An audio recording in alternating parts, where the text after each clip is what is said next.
Hi guys, welcome back to my YouTube channel. ಇವತ್ತಿನ blog ಏನಪ್ಪ ಅಂದರೆ ನಾವು ಹೊರಟಿದ್ದು ನನ್ನ ಫ್ರೆಂಡ್ ಮನೆಗೆ. Welcome back to our laptop channel. Actually ಏನು ಗೊತ್ತಾ, ಇವತ್ತು ನಾವು ಇಂಟರ್ನ್ಶಿಪ್ ರಿಪೋರ್ಟ್ ಮಾಡಬೇಕು ಅಂತ ನನ್ನ ಫ್ರೆಂಡ್ ಮನೆಗೆ ಬಂದೆ. ಆ ಫ್ರೆಂಡ್ ಬೇರೆ ಯಾರೂ ಅಲ್ಲ, ಇವಳೆ. ಬರೋವಾಗ ಯಾರಾದರೂ ರೆಡಿಯಾಗಿರ್ತಾರೆ, ಅಯ್ಯೋ ಅಜೀಬ್ ಆಗಬಾರ್ದು ಅಂತ. ಬಟ್ ಇವಳು ಹೆಂಗಿದ್ಲು ಅಂದರೆ ನೋಡಿ. ಸೊ ರಿಪೋರ್ಟ್ ಮಾಡೋಣ ಅಂತಂದರೆ ಲ್ಯಾಪ್ಟಾಪಲ್ಲಿ ಫೋಟೋಸ್ ತೊಗೊಂಡು ಕೂತಿದ್ದಾಳೆ. ಬಟ್ ಸ್ಟಿಲ್ ರಿಪೋರ್ಟ್ ಆಗಿದೆ, ಇನ್ನೊಂದು ಸ್ವಲ್ಪ ಎಡಿಟಿಂಗ್ ಇದೆ, ಮುಗಿಸ್ಕೊಂಡ್ರೆ ಆಗೋಗುತ್ತೆ. ನೋಡಿ ಗೈಸ್ ಹೆಂಗೆಲ್ಲ ಆಡ್ತಿದ್ದಾಳೆ.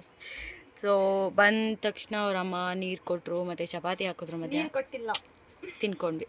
ಫಾರ್ಮಾಲಿಟಿಗೆ ಹೇಳ್ಬೇಕಾದ್ರೆ ನಿಂಗೆ ಗೊತ್ತಾಗಲ್ಲ, ಸುಮ್ಮನೆ. ಹಾಲು ಕೊಟ್ಟಿದ್ದು with dry fruits, she did not had. So ಅದಕ್ಕೆ ವಾಪಸ್ ಚಪಾತಿ ತಿಂದಿದ್ದಾಳೆ. ಅದು ಚಪ್ಪರದವರೆಕಾಯಿ. ಸೊ ಚಪ್ಪರದವರೆಕಾಯಿ ಪಲ್ಯ ಮಾಡಿದ್ರು, ಚಪಾತಿ ತಿಂದಿದ್ದೀವಿ, ಚೆನ್ನಾಗಿತ್ತು.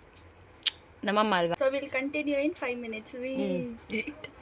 ಮತ್ತೆ ಸಿಗುವ ಇನ್ನು ಅರ್ಧ ಗಂಟೆ ಆದಮೇಲೆ. Bye guys. Sohana, what are you doing? Lip balm. Applying lip balm to moisturize my lips. In this weather, everything should be moisturized.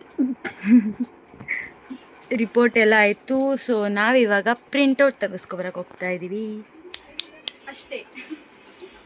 ಇವತ್ತಿನ ಔಟ್ಫಿಟ್ ಇದು ಗೈಸ್,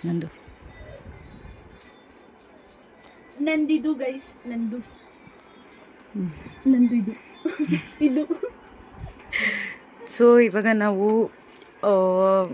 ಪ್ರಿಂಟೌಟ್ ತೆಗೆಸ್ಕೊಂಬರಕ್ಕೆ ಹೋಗ್ತಾ ಇದ್ವಿ, ಬನ್ನಿ ಹೋಗೋಣ. ಗೈಸ್ ರಿಪೋರ್ಟ್ ತೆಗೆಸ್ಕೊಂಬರಕ್ಕೆ ಎಷ್ಟೆಲ್ಲ ರೆಡಿ ಆಗ್ತಿದ್ದಾಳೆ ಗೊತ್ತಾ, ಅರ್ಧ ಗಂಟೆಯಿಂದ ರೆಡಿ ಆಗ್ತಿದ್ದಾಳೆ. ಅವಾಗಲೇ ಅರ್ಧ ಗಂಟೆ ಆದಮೇಲೆ ಸಿಗ್ತೀವಿ ಅಂದ್ವಲ್ಲ, ಅದು ಇದಕ್ಕೇನೆ. ಅರ್ಧ ಗಂಟೆಯಿಂದ ರೆಡಿ ಆಗ್ತಿದ್ದಾಳೆ, ಅದಕ್ಕೆ ಅರ್ಧ ಗಂಟೆ ಆದಮೇಲೆ ಸಿಗ್ತೀನಿ ಅಂತಂದಿದ್ದಾಳೆ. ಯಾವ ಡ್ರೆಸ್ ಹಾಕ್ಕೊಂಡ್ರು ಅದ್ರ ಮೇಲೆ ಬುರ್ಕಾ ಹಾಕ್ಕೊತಾಳೆ. ಅದಕ್ಕೆ ಡ್ರೆಸ್ ಯಾಕೆ ಹಾಕಬೇಕು? ಡ್ರೆಸ್ ಏನು ಹಾಕಿಲ್ಲ, ಹಾಕಿದ್ದೀನಿ. ನೈಟ್ ಡ್ರೆಸ್ ಹಾಕಿದ್ದೀನಿ, ಹಾಕಿದ ನಾನ್ಸೆನ್ಸ್. ಬಾ ಹೋಗಲ್ಲ ಅಷ್ಟೇ.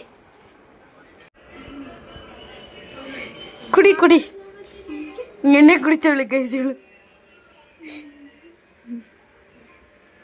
ಎಣ್ಣೆನು ಸೋಡನು.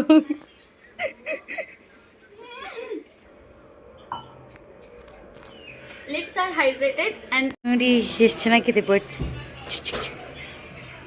ಇಲ್ಲೊಂದಿದೆ,